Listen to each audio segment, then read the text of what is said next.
It's interesting. Whenever I talk about infidelity, I always find somebody who like tries to pull me into the corner, right? Like, come over here, let's talk about it quietly.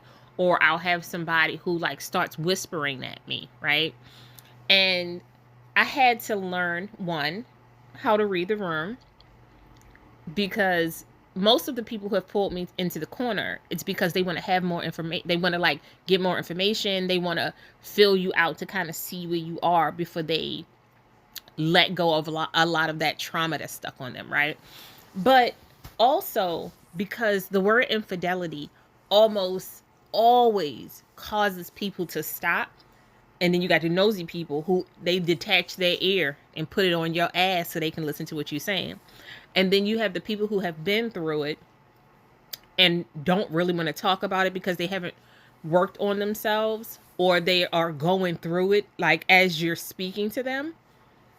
They usually kind of get quiet, and you can tell when a person is listening because they get really quiet and they stare off, but it's that concentration of like, let me see if this chick is talking about some bullshit, right? Let me see if she over here with some Love Jones, we gonna make it better. All we have to do is love each other kind of thing. And no, that's not me. Okay?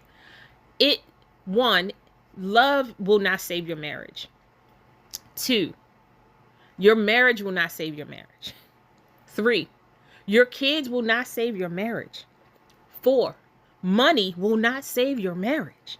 Five, you alone cannot save your marriage. Now, listen,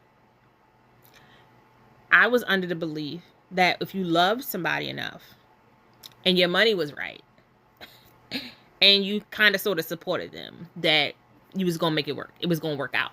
And what I learned is that you can't control another person's character. You can't control how another person sees the relationship, even when you think that the relationship is good, right? You can't control how another person's character falls out of line when they are triggered, when they are stimulated by somebody else, when they are determined on destroying what they have, when they are cocky, when they are when they're untrustworthy, and when they are not loyal to themselves, right?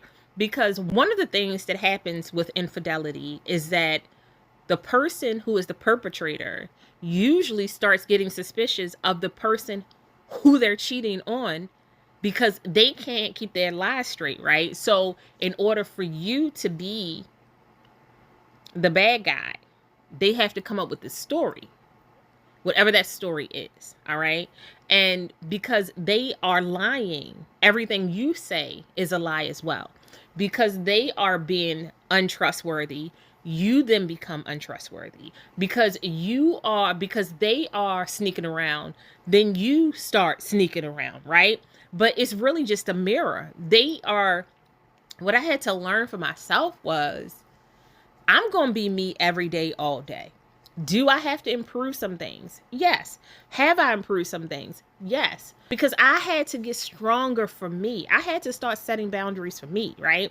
And I don't exclude myself from the infidelity conversation because my relationship is good now, right? I absolutely include myself in the conversation because it took a lot of work to get to where we are now.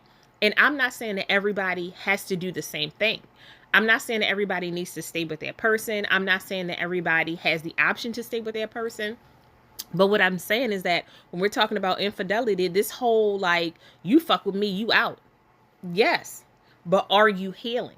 Are you healing? Right? They fuck with you and you out, but are you healing? Or are you carrying around baggage from that trauma that they caused? Because you will get in a new relationship, have that baggage that you brought into the house with you, collect some more bags in that relationship until you start healing and unpacking those bags and realizing that a lot of the things that happened had nothing to do with you. You were not a main character, you were not a supporting character in what was happening in that movie. It's kind of fucked up, but it's the truth. And until you start unpacking the baggage that you've been carrying around, you will consistently invite hurt into your life, because you'll be looking for things to re-trigger you, or you'll be looking for red flags that may not be there, right? And that's why a lot of the times when you are on your healing journey, you'll lose a lot of people in your life, because the the unhealed to healing you will look completely different than the unhealed, um sad, whimpering, crying you. It will look very different. And you have to be the sad, unhealed, whimpering, crying you in order to get to the healed you. Like, you have to grieve the loss of the person you thought you were going to be, the relationship that you thought you were going to have. You're going to have to grieve the partner that you thought you were going to have. You're going to have to grieve the life, the children, the house, the car, the money, the finances, the phone calls, the birthdays. You're going to have to grieve all of those things in order to let go and open up enough space for the healed you to walk in. And it's going to be so slow. My God, is it going to be slow? And it doesn't matter how much faith you have. You have to give your spirit, you have to give your emotions, you have to give your mental health, you have to give your physical health, you have to give your financial health, you have to give your intellectual health time to heal. All of those things heal on their own timeline. All of those things will need different kind of nurturing. All of those things will need to rebuild trust, create stronger boundaries, create better communication styles, give you a sense of safety and security. All of those things are going to have to do that. So when I'm talking about infidelity, I'm not just talking about, oh, somebody went and slept with somebody text somebody, right? Sometimes infidelity is that platonic relationship that you thought was going to be the best fucking relationship, that was your best friend, that was your sister girlfriend, that was your homeboy, and that shit turned out bad, right? Because infidelity is an intimate act. We all, when your best friend is as intimate as it comes, minus you touching each other's goods. And when that shit goes awry, boy, it hurts worse than marriage sometimes. Because you're like, okay, this person knows everything about me. And yes, your partner may know everything about you, but your best friend knows everything about you. So I'm just saying, like, we have to look at infidelity through a broader lens. We can't just keep attaching it to, oh, that's my boyfriend, oh, that's my girlfriend, oh, that's my partner. No. Like, look at your platonic friends, right? And imagine one of them betraying you, and how would you feel? It is very few things that are different other than the sex act itself, right? Like the act of sex itself, that's going to change change the timeline of your grieving, of your grief, of the sadness that you feel. So we're healing through conversations. We are building a course that we can talk about all of these things together in a safe space. We're building guides. I'm actually working on a book right now. Like, I wish, in like my fairy tale happy land, I never had to charge anybody for anything, because I just believe that God put me on this earth to be a resource.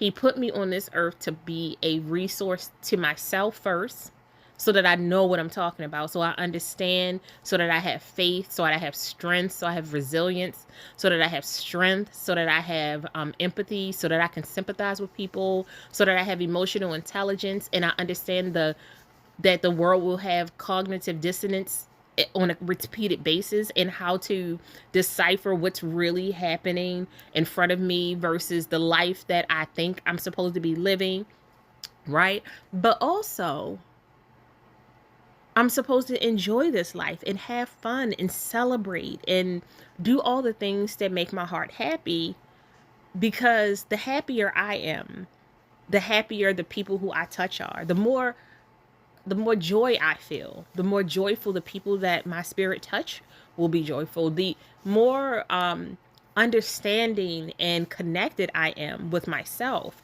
the more understanding and connected I will be with other people. And that's why I'm like, it doesn't matter what the topic is. It's all mental health. It doesn't matter what the topic is. It's all emotional health. Like, at the end of the day, you name something that doesn't touch all the core values of health, right?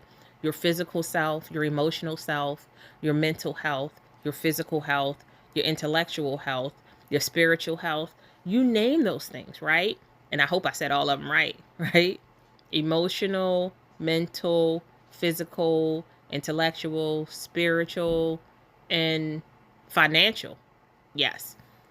And when you think about those things, everything is so interconnected, because if it wasn't, some part of your life feels off balance, right? And that's what I just aim to do. I aim to let the spirit use my flesh to get to a place where we have these personal conversations and we denounce the stigmas that attach to them, because we don't need that.